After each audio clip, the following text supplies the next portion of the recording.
자, 이제 그 식사 계획을 할 때 동일 집단, 앞에서 설명했던 동일 집단을 위한 식사 계획은 어떻게 하는 것인지, 그리고 요 다음번에는 그렇지 않은 집단을 위한 식사 계획은 어떻게 할 것인지에 대한 설명을 하도록 할게요.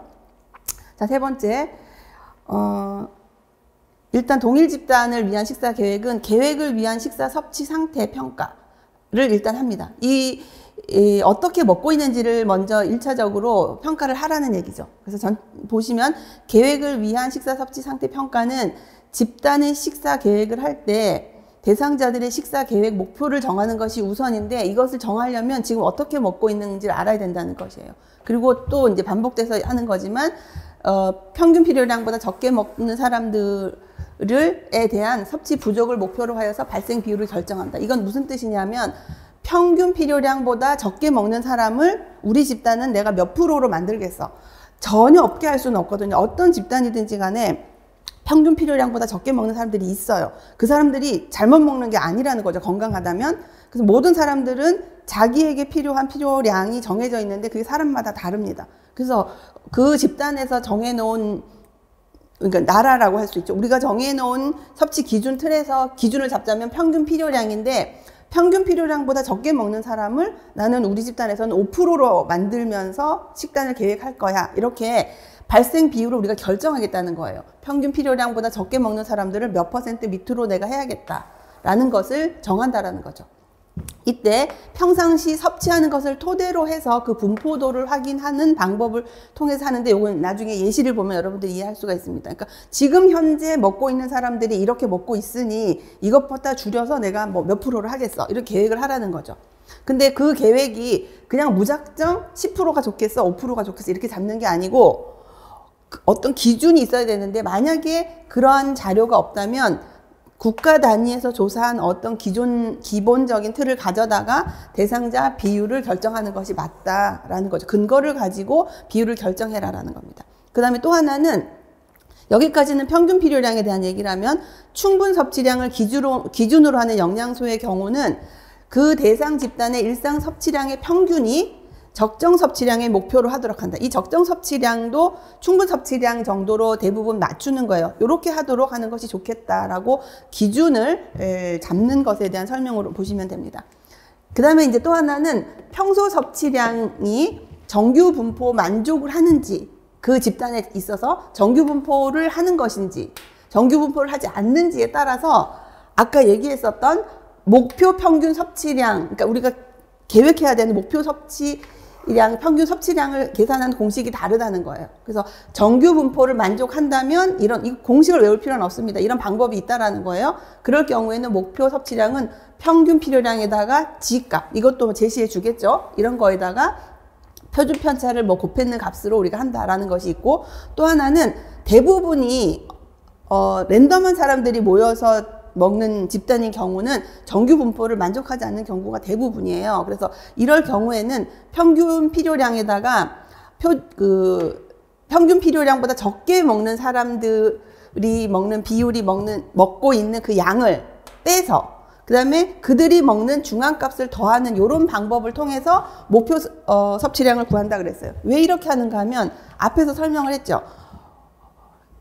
여기에서 발생 비율을 결정을 하는데 그냥 정하면 안 된다. 근거를 가지고 해라. 국가 단위에서 이 정도 하면 좋겠다고 한 걸 근거로 우린 하겠다. 이렇게 분명한 도출할 수 있는 기본 베이스 자료를 우리가 제시를 해야 되는데, 그런 것이 없을 경우에 이와 같은 식을 이용하라라고 제시해 준 거예요. 이 부분에 대한 건 우리가 뒤에서 다시 한번 볼 거예요.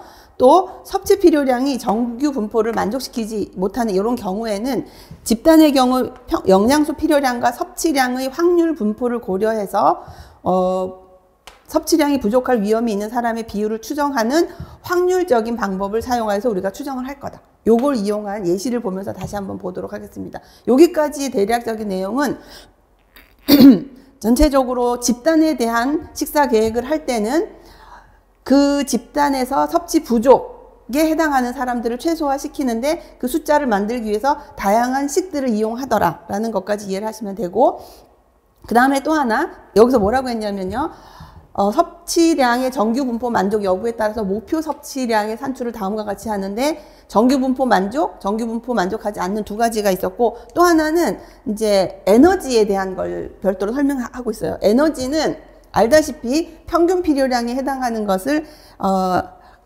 그걸 가지고 우리가 이제 에너지 필요 추정량이라고 쓰기 때문에, 에너지 요구량에 대한 것은 너무 높거나 너무 낮은 것이 다 문제가 돼요. 그래서 모두 문제가 될 수 있으므로 확률적이나 평균 필요량과 같은 앞에서 우리가 봤던 방법들, 그 컷포인트 방법을 사용하지 않습니다. 그냥 단순히 우리가 했던 그 계산을 통해서 도출된 에너지 필요 추정량을 그대로 사용하거나, 아니면 그 집단의 구성원이 추정하는 요구량의 평균, 거기서 만들어낸 도출된 식에 의해서 만들어낸 평균 값을 기준으로 우리가 하지, 여기서 다른 식을 더 넣지는 않는다. 에너지의 경우는요. 이렇게 보시면 됩니다. 그러면 이제 기본적으로 큰 틀에서 식사 계획이나 실시를 하는 과정을 보면 순서가 이렇게 네 가지예요. 첫 번째, 목표를 정하자. 그 다음에 목표에 해당하는 평균 섭취량, 섭취량의 평균 값을 얼마쯤 할 것인지를 우리가 찾아보자. 그리고 메뉴를 짜고 그 다음에 거기에 대한 평가를 순서대로 하자라는 걸 설명하고 있습니다. 지금 이 자료들은 2020년 그 영양 섭취 기준 체계는 너무 간단하게 나와 있어서 2015년 개정판에 구체적으로 설명된 걸 가져온 거라서 지금 자료는 없으니까 이 자료를 참고로 하시면 될 것 같아요. 자, 목표 설정 단계에 있어서는 동일 집단의 식사 계획 시 평균 필요량 미만 섭취하는 집단의 섭취 부족한 발생률과 상한 이상 섭취하는 과잉 섭취 발생률을 고려하여서 목표를 정합니다. 충분 섭취량의 경우에는 집단의 평소 섭취량의 평균을 적정 섭취량의 목표로 해서 설정하기도 합니다. 에너지의 경우는 집단의 평균 에너지 요구량을 목표로 합니다. 그래서 목표치를 이렇게 우리가 앞에 했던 거를 간단하게 설명을 했고, 두 번째는 목표 평균 섭취량을 추정하는데, 이건 아까 봤던 그 계산식에 의해서 진행한다는 거예요. 근데 그렇게 할 때 대상 집단의 평소 영양소 섭취 분포가 예를 들어서 평균 필요량 부근이거나 지금 그 이상 먹고 있다면 그냥 지금 섭취량을 유지하는 정도로 하지만, 그것보다 낮았을 경우에는 평균 필요량에 근접해질 수 있도록 계획을 해야 된다는 것이죠. 상한 섭취량 이상 섭취할 적에는 상한 섭취량 미만으로 섭취하도록 계획한다라는 것. 그 다음에 메뉴의 구성은 기본적으로 평균 섭취량 분포를 기반으로 해서 영양소 구성에 대한 목표를 설정하고, 그 다음에 목표 평균 섭취량에 대한 중간값 포함시킵니다. 그래서 메뉴를 구성하고 식사를 제공한다. 이 부분에 대한 거는 그냥 우리가 메뉴를 짜는 과정이니까 그렇게 크게 어려운 부분은 없어요.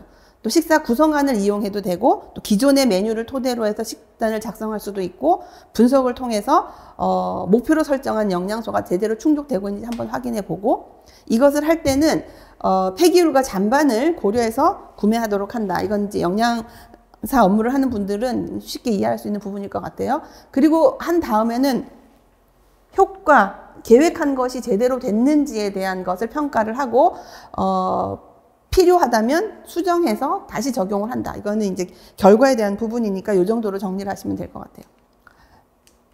자, 그 다음에 두 번째는, 요거는 우리가 그냥 기본적으로 이제 동일하지 않은 집단의 식사 계획에 같은 경우는 조금 다른 법인데, 요런 게 있구나 정도만 아시면 될 것 같아요.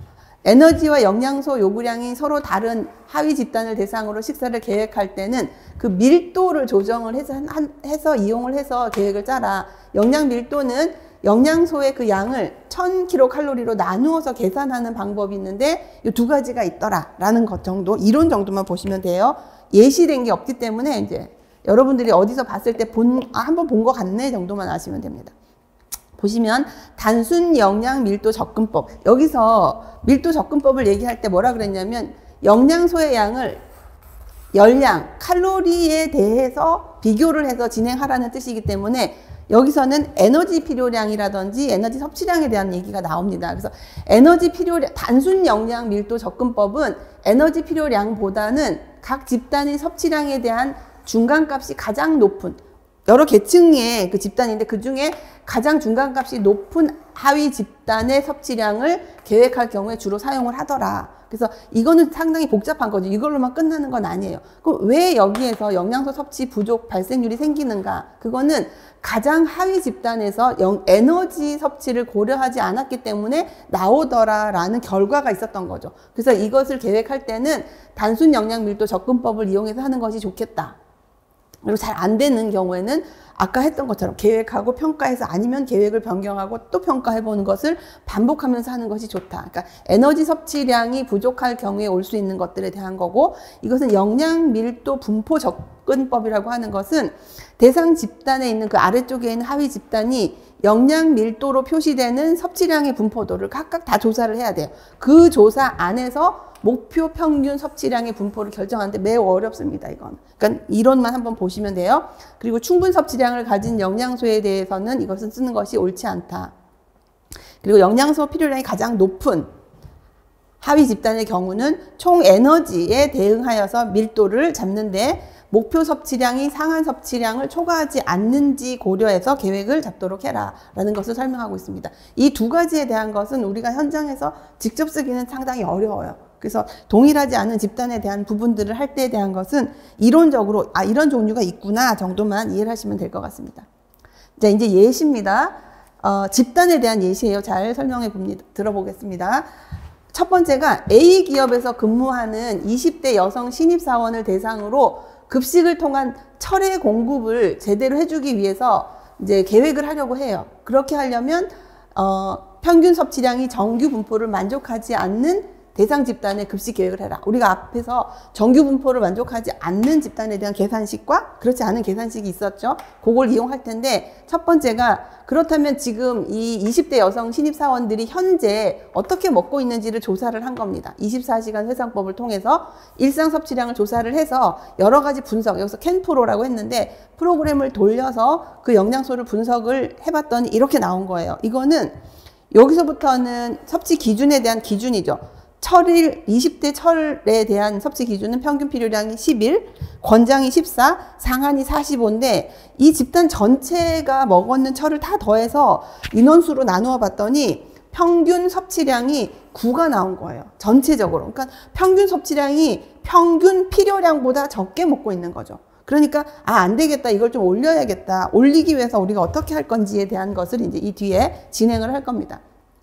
그래서 철을 부적절하게 섭취하는 대상자의 비율을 결정을 하는데 일상 섭취량을 아까 조사를 했어요. 그래서 그 조사 안에서 보면 평균 필요량보다 적게 먹는 사람들의 비율이나 혹은 상한 섭취량보다 훨씬 많이 먹고 있는, 잘못 먹고 있는 사람들의 비율을 이제 우리가 봤잖아요. 그죠? 얼마만큼 되는 걸 봤으면 내가 결정을 하는 거예요.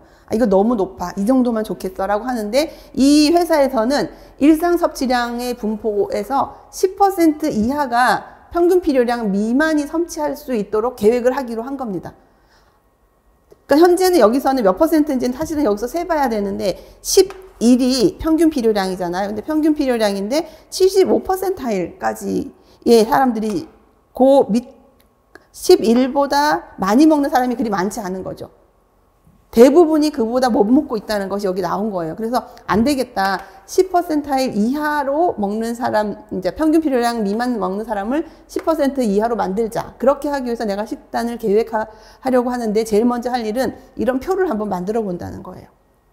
5%에 해당하는 사람이, 그러니까 전체 면적의 사람 수에서 5%에 해당하는 사람이 먹는 양을 조사했더니 3mg을 먹고 있어요. 10%는 4mg을 먹고 있어요. 25%는 5, 50%는 7mg, 75에서 드디어 평균 필요량에 해당하는 사람들이 먹기 시작하는 게 75%보다 밑에 있는 사람들은 너무 적게 먹고 있는 거예요. 그 다음부터는 조금 충족하고 있다라는 표를 이제 얻은 거죠. 그리고 나서 대상 집단에 있어서 적절한 목표된 평균 섭취량을 재계산합니다. 이거는 목표 섭취량에 대한 평균 섭취량의 재계산은 뭘 하겠다는 거냐면 이 숫자를 높여야겠다는 거예요. 이 숫자를 내가 어떻게 영양 제공을 해서 식단을 제공해서 이 숫자를 올려야겠다. 평균 섭취량을 올려야겠다라고 여기서 설명을 하고 있는 겁니다. 그래서 부적절하게 섭취하는 구성원의 영양소 섭취 수준이 평균 섭취량보다 낮으면, 지금 낮았잖아요. 그러면 평균 섭취량만큼 섭취 가능하도록 목표 섭취량을 조정을 하는데 얼마만큼을 섭취를 하게 할까라고 이제 정하는 거죠. 그러니까 몇 명이 적게 먹는지에 대한 게 아니고 그렇게 하기 위해서 내가 얼마만큼 제공할까예요. 그래서 정규분포를 만족하지 않는 경우는 이렇게 했었어요. 어떻게 했냐면 지금 현재 그 영양소 섭취 기준에서 그 연령대에 필요한 평균 필요량에다가 그다음에 평균 필요량보다 적게 섭취하고 있는 사람들의 비율에 해당하는 값을 빼고 그 다음에 그 사람들이 먹고 있는 중앙값 50%타일이 먹고 있는 것을 더해라 라고 하는 공식을 준 겁니다. 왜 그런지에 대한 것은 여기서는 할 필요가 없죠. 공식을 줬기 때문에. 그래서 여기에 준해서 우리가 계산을 해본다면 이래요. 아까 표로 나온 걸 그래프로 그려봤어요. 그래서 50%타일에 해당하는 사람들은 3mg을 먹고 있었고 10은 4, 25%타일은 5, 50%타일이 7이었어요. 그러니까 이 집단에서 50%타일에 해당하는 사람이 먹는 양이 7이었다는 뜻이에요. 그리고 75%타일이 11인데 이 11이 평균 필요량이랑 우연히 같아진 거죠. 그러니까 이 밑에 있는 이렇게 붉은색으로 되어져 있는 사람들은 잘못 먹고 있었습니다. 잘못 먹고 있는 상황이었기 때문에 이걸 어떻게 계산을 할 거냐. 그래서 봤더니 지금 현재 10%타일에 해당하는 사람이 먹고 있는 양이 4mg 먹고 있었어요. 그러니까 여기에서는 빼주라는 거죠.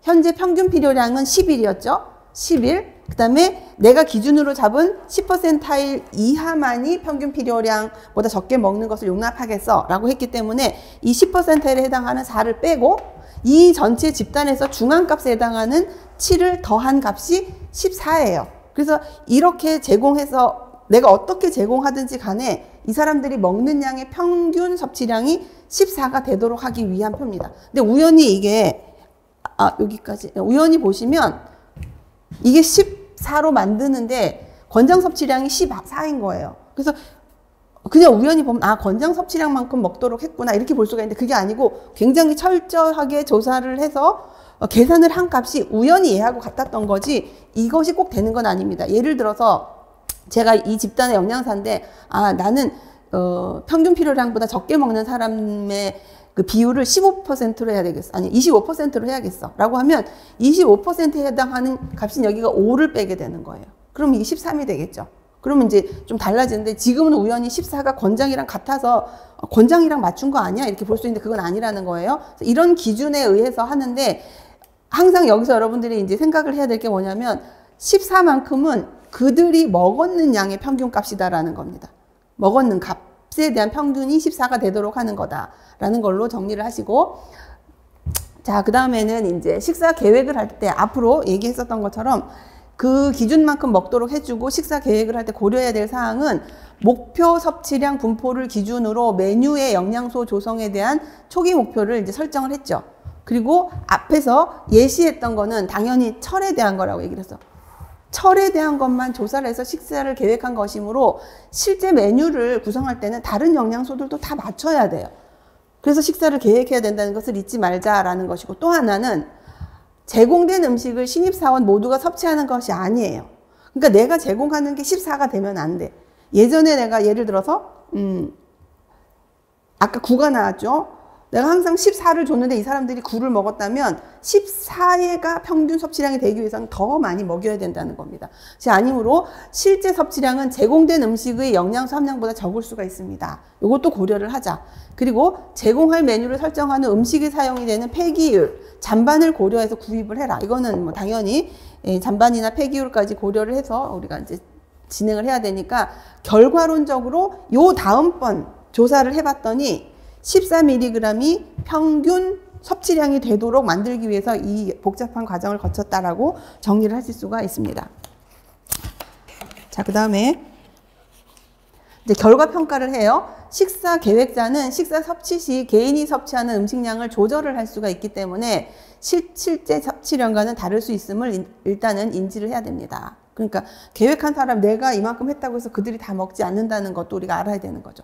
그리고 반드시 그 계획에 대한 효과를 평가를 해서 이제 섭취를 할 수 있게끔 선호도와 메뉴 및 음식의 양에 따른 섭취량의 분포를 확인하고 제대로 대한 영양 문제를 개선할 수 있는지를 보는 겁니다. 그래서 다시 정리를 해보면 개인에 대한 것은 제공하는 양을 조절하는 걸로 하면 됩니다. 근데 집단에서 저만큼 섭취하기 위해서는 내가 이 정도의 철이 많이 들어있는 식품을 메뉴에다 많이 넣겠어도 매우 중요하지만 두 번째는 메뉴 선호도를 조사를 해서 그 사람들이 좋아하는 음식을 넣는다든지 아니면 사람들이 좋아하는 조리법으로 뭐 찜을 좋아하지 않아서 내가 찜에다가 철이 많은 식재료를 넣는다고 해도 안 먹지요? 그러면 조리법을 바꾼다거나 이런 모든 것들이 합쳐져서 계획으로 진행이 돼야 된다라는 것이 집단에 있어서의 특징이다라고 볼 수가 있습니다.